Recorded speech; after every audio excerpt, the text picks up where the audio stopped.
श्री शिवाय नमस्तुभ्यम दोस्तों, राधे राधे।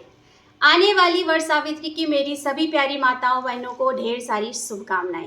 आज आपके साथ वीडियो में शेयर करने वाली हूँ कि वट सावित्री व्रत में कौन कौन सी सामग्री लगती है। बहुत ही कम सामग्री में हम कैसे पूजा कर सकते हैं, वो सारा सामान आज आपके साथ शेयर करने वाली हूँ दोस्तों। घर पर पूजा कर रहे हैं दोस्तों, तो वट वृक्ष की टहनी को एक दिन पहले ही घर लाकर व्यवस्थित रूप से रख लें और वट वृक्ष की टहनी में थोड़े से फल और कोपल लगी हो, इस बात का विशेष ध्यान रखना है। व्रत वाले दिन हमें वट वृक्ष को हानि नहीं पहुंचानी है। चलिए बात कर लेते हैं पूजन सामग्री की। यहाँ पर देखिए मैंने श्रृंगार रखा है। ये इस तरह से इसमें जो है वो 16 श्रृंगार है। आप अपने सामर्थ्य के हिसाब से जो है वो श्रृंगार रख सकते हैं। साथ ही साथ दोस्तों यहाँ पीले रंग की चुनरी भी रख ली है। अगर आपके पास पीले रंग की चुनरी नहीं है, लाल रंग की है, तो आप लाल रंग की भी रख सकते हैं। अमावस्या तिथि में काले तिल चढ़ाने का बहुत ही ज़्यादा विशेष महत्व है। तो अगर आप वट वृक्ष में पूजा करने बाहर जा रहे हैं तो अवश्य लेकर जाएं। घर में भी अगर आप पूजा कर रहे हैं तो काली तिल अवश्य चढ़ाएं। काली तिल नहीं है तो सफ़ेद तिल का प्रयोग भी कर सकते हैं। साथ ही साथ यहाँ अक्षत, रोली, चंदन और हल्दी रख ली है और यहाँ पर घी का दीपक जो है वो तैयार कर लिया है। घर पर ही पूजा कर रही हूँ तो इस तरह का दीपक जलाऊंगी। अगर आप लोग बाहर पूजा करने जा रहे हैं तो मिट्टी का या आटे का दिया बनाकर ले जा सकते हैं। यहाँ पर धूप बत्ती रख लिए दोस्तों और मैंने यहाँ पे अलग से जो है नई सिंदूर की डिब्बी रखी है। देखिए मैंने यहाँ पर सुपारी पे रक्षा सूत्र को लपेट करके गौरी गणेश बनाए हैं। गौरी गणेश की स्थापना अवश्य करें इस पूजन में, क्योंकि बहुत ही ज़्यादा विशेष महत्व होता है। अगर नहीं है तो आप हल्दी की गांठ और सुपारी से भी गौरी गणेश बना सकते हैं। थोड़े से अक्षत जो है वो अलग से रख लिए हैं। यहाँ पर 2 जनेऊ लिए हैं मैंने। एक गणपति जी को पहनाएंगे और एक वट वृक्ष के ऊपर पहनाएंगे। पहनाते समय जो है इसमें थोड़ा सा ऐपन या हल्दी हम लगा लेंगे। तो आप 2 जनेऊ जो है वो अवश्य रखें। और यहाँ पर वट सावित्री व्रत की जो कथा होती है उसकी पुस्तक मैंने यहाँ पे रख ली है।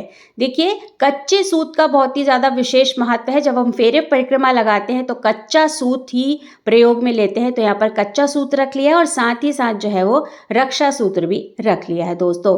और यहाँ पे कर्पूर रख लिए हैं आरती करने के लिए। अब आते हैं प्रसाद भोग की तरफ। तो भोग में हमारे यहाँ आज का विशेष महत्व होता है ये बरगदाही। कई लोगों के यहाँ गुलगुला वगैरह बनाए जाते हैं, तो आप अपने घर के रीति रिवाज देख लीजिएगा, लेकिन हमारे यहाँ ये बरगदाही बनाई जाती है और मीठी पूड़ियाँ बनाई जाती हैं।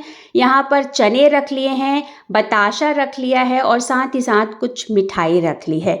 लेकिन जो विशेष महत्व होता है बरगदाही, मीठी पूड़ी और भीगे हुए काले चने का ही होता है।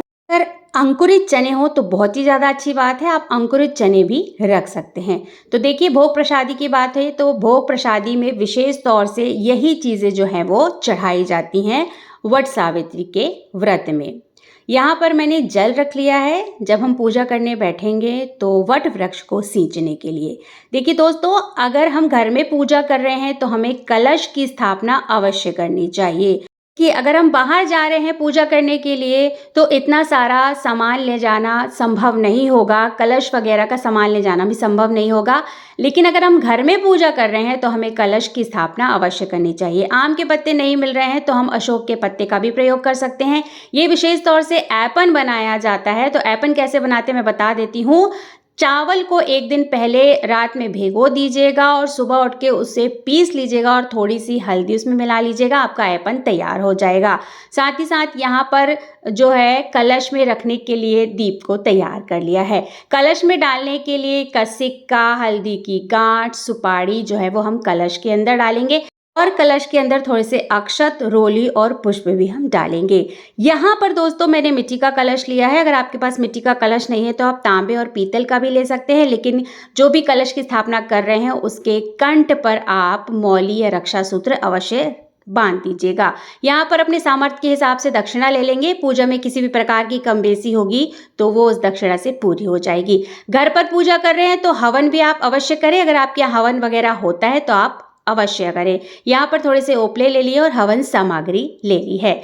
फल में दोस्तों इस पूजा में खरबूजे का बहुत ही ज़्यादा विशेष महत्व होता है। तो हमारे यहाँ 2 खरबूजे चढ़ाए जाते हैं। एक खरबूजा वट वृक्ष के नीचे ही रख कर आना होता है और दूसरा प्रसाद के रूप में हम वितरित कर देते हैं।